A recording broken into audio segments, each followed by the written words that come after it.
Hello, today we are going to be discussing graphing functions as transformations of the parent exponential function f of x equals a to the x power. And then when we're doing this, eventually we'll get to really complex problems where a lot of stuff is happening with our functions, such as here. We can see now this, what we've done here is we've just taken a to the x and we've added a bunch of variables in here to show where different things are happening. But don't worry, we'll take this one little chunk at a time. So let's go ahead and get into an example. Our first example, maybe we can we'll fill this chart in as we go, hopefully, see what happens. Alright. Our first example is this. They want us to graph f of x equals negative 4 to the x power plus 6 as a transformation of f of x equals 4 to the x power. Okay, so we're going to start this out algebraically, and first thing we're going to do is we're going to take f of x equals 4 to the x. So we're going to graph that first. We're actually probably going to do like 3 graphs, but we want to graph the parent. The parent in this case being this one. Alright, so we'll get started here. So first thing we could find out, where's the y-intercept? Well, the y-intercept happens when x equals 0. So we'll evaluate this parent function at 0. So f of 0 equals 4 to the 0. We saw the x there. So f of 0 equals, anything raised to the 0 power is 1. So our ordered pair is going to be 0, 1. Alright, so it'll be 0, 1 here, and we'll put it on a real graph here just in a minute. Let's do a couple other points. And when you're doing these, you want to do points that you think are going to be easy to do. So why don't we do why don't we do f of 1 when x equals 1, what happens? 4 raised to the 1 power, so that's going to equal simply 4. So our ordered pair is going to be 1, 4. So we'll have 1, 4. We'll write that onto our graph in a minute. Why don't we go ahead and do 2? We'll evaluate when x equals 2, so that'll be 4 raised to the 2nd power. So 4 times 4. So 2 is 16 is going to be our ordered pair. Why don't we stop right here? I think our graph's not going to, the capacity is not going to even go here.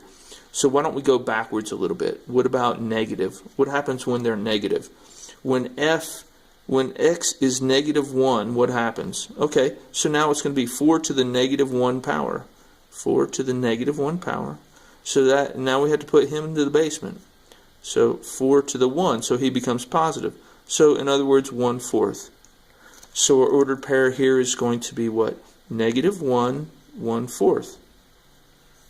Alright. Let's go ahead and do f. What about when x is negative 2? So it would be 4 to the negative 2 power. 4 to the negative 2 power. So now he's got to go in the basement again. So he becomes positive. Positive 2. 1 over 4 squared. Alright, so our ordered pair is going to be negative 2, and then for our x value, negative 2, 1/16.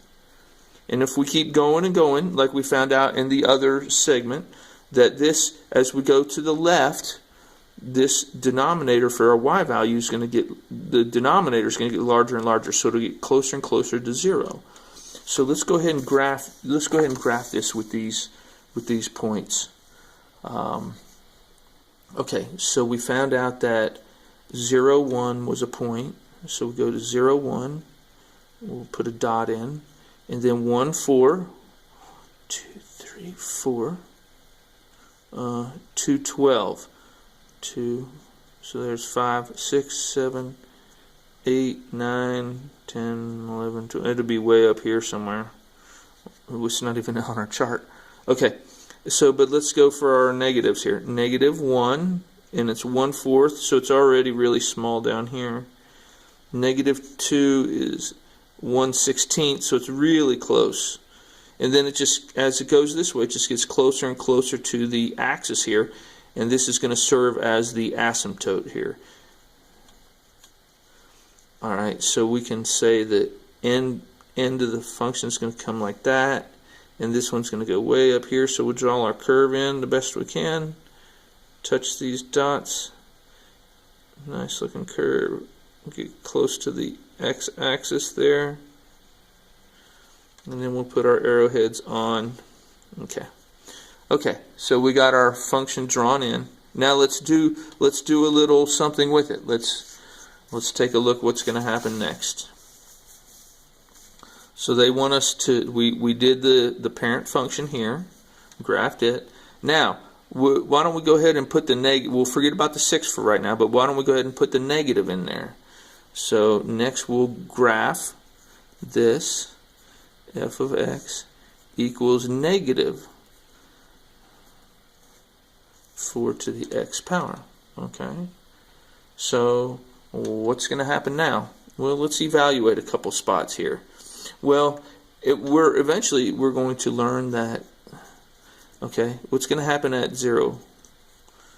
Where's the y-intercept now? Okay, negative 4 raised to the 0 power. So this becomes 1, so that's going to equal negative 1. So now we're at what? 0, negative 1 is our ordered pair. And then what's going to happen when we evaluate it at x equals 1? X equals 1, let's try. Negative 4 raised to the 1 power. What's that? Negative 4. Alright, so we're going to see a pattern here. Our ordered pair is 1, negative 4. 1, negative 4. Alright, without doing any more algebra, let's just compare. We started out with this parent function, then we just simply put a negative in front of it. What's happening?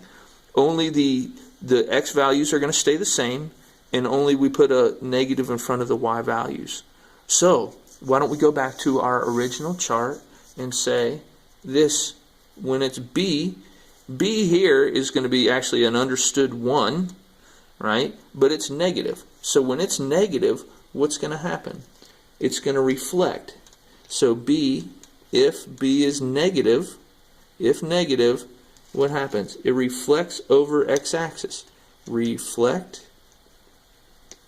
over x-axis. Alright?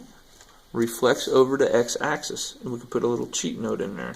Alright? So, if we know it's reflecting over the x-axis, we can just take our original chart and look. Okay? Now we're going to, this is where we graphed f of x equals 4 to the x power. Now we're going to graph f of x equals negative 4 to the x power. Alright, and wherever we see a positive, we're just going to flip it over. So here at we're going to go from positive 1 to negative 1. So here it is. There. Positive 1, 2, 3, 4. Positive 4 to negative 4. 1, 2, 3, 4 there. And then positive, where were we at? I forgot. Positive 1/4 to negative 1/4. Negative 1/4 here. Negative 1/16 here. And then that came to 12 up here. But anyway, it's going to end up like somewhere in that neighborhood. And then this is going to be approaching the